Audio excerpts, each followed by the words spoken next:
All right, welcome to Introduction to Real Estate 102. And on this space, we are going to be talking about all the documents. I might not touch all the documents, but we are going to be talking about the most important documents you need during real estate transaction.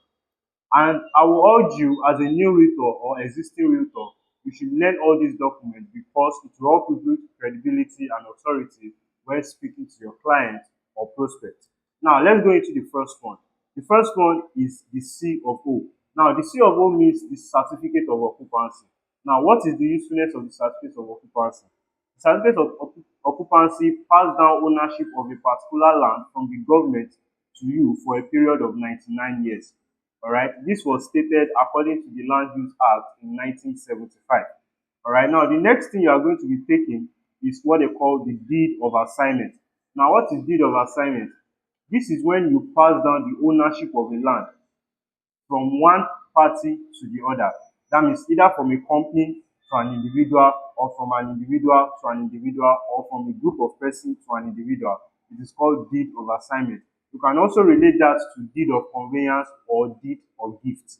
All right. Now, the next thing we are going to be talking about is contract of sale. Now, contract of sale is an agreement between two parties stating the amount they bought this particular land and the amount they are willing to pay for this particular land. Do you get? The next one is probate. Probate is the document you received from the relative of the deceased person. Now, the relative must have gone through the errand of maybe getting a probate or letter of administration from the government stating that the real owner of this land is deceased and I am related to him one way or the other. So the person can now sell this particular land to you. But for you to get this particular land, you have to receive the document called probate or letter of administration. Now, the next one is a survey plan.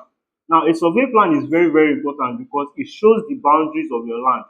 It shows the location of your land. It shows where your land is located and how many square meter your land is. It shows all the detail or information on your land. The next one is gazette and excision. Now, I'm going to explain this one after the other. Let's start with excision. Now, excision means when government or government entity collect a particular land from you, a particular plot of land, if they collected 10 acres from you and at the long run they use only 7 acres out of the 10 acres and they give you back 3 acres, that is what excision. That means they have given you the authority to rule over this particular land without any encumbrances. Now, what is now gazette?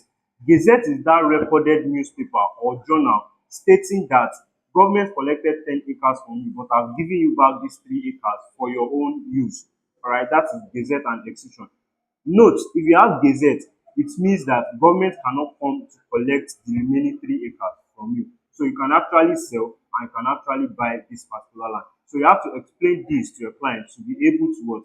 Gain their trust and for you to build credibility and authority. Now, the next one is governor's consent.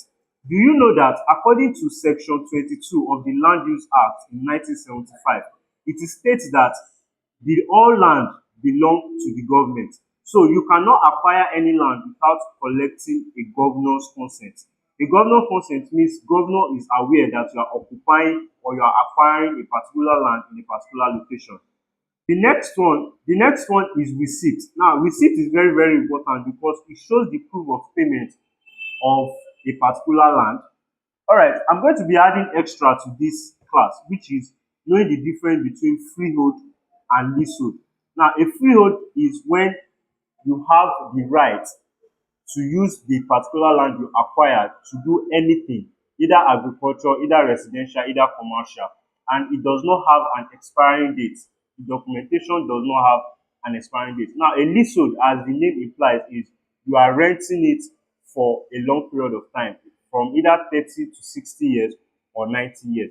That is what they call a leasehold. That means after the lease is expired, you release the keys. What documents do Landblaze Limited offer our clients? Now, we have two different types of clients. We have clients that pay outrightly and one that pay in installment. All right, so let's take the one that pay from installment. Now, if you close a deal with Landblaze Limited and your client pay installmental, maybe did 100k initial deposit, 200k initial deposit, 2.5 million naira initial deposit. These are the documents he or she is going to get. Number one, he's going to be getting a receipt which shows the proof of payment between Landblaze Limited and your client. The next one is acknowledgement letter. The acknowledgement letter states that we acknowledge your payment for 500 square meter of land at Kobakwe, Abeokuta. So that is what the acknowledgement letter states. Now, the next one is contract of sale. Now, on that contract of sale, we are going to state amount that we sold the land to your client and the amount your client paid for that particular land. That's what will be on the contract of sale. So these are the first three documents he's going to get, he or she is going to get once they made their first installment payment. Now, if they now finish their payment, which I'm going to be joining with outright payment. Now, let's say they have finished their payment, they are going to be collecting deed of assignment or deed of conveyance, which states that we have passed down the ownership of this particular land to you. You are now the new and the right owner of this land. All right. After that, they are going to get letter of allocation. That is stating that they have been allocated. They should come and check in their plots and everything. All right. Then the next thing they are going to be collecting is certificate of appreciation. This is an extra bonus from Landblaze Limited, stating that we really appreciate you for trusting us with your investment portfolio and we would love to serve you more. So that is certificate of appreciation. Now, the next thing is, let's talk about outright payment. Now, once a client make an outright payment, here are the documents he or she is going to be receiving. The first thing is receipt. Like I said, is a proof of payment from your client to the company. All right. Then the next thing is acknowledgement letter that states the square meter bought from Landblaze Limited. Now, the next thing is going to be certificate of appreciation, thanking you that you trusted us with your investment portfolio. Now, the next thing is contract of sale, stating the amount we agreed on for this particular land investment. The next one is deed of conveyance, or also known as deed of assignment, stating that we've passed down the ownership of this land to you. You are now the new and right owner of this particular land. Now, the next thing you are going to be collecting is letter of allocation or letter for maybe inspection or other things. Now, the next thing you are going to be collecting, which is very important, that I did not mention when your client pay the full payment after making the first initial deposit, is a survey plan. Now, like I said, a survey plan shows the boundary, shows the location of your investment. So with this, your client is secure. Documentation are prompt and early. In 48 hours, that is what Landblaze delivers. In 48 hours, once your client make his or her payment, is going to get their documents sent to their email. Then during allocation or inspection, your document is going to be getting the hard copy of their documents. All right. So with this, I hope you've learned a lot about documents. Now, if you need anything or you have any question about documentation, kindly reach out to Landblaze Limited. We are going to sort that, explain it to you explicitly so that you can get and understand land documentation. All right, let's proceed to the next part, Introduction to Real Estate 103. See you soon.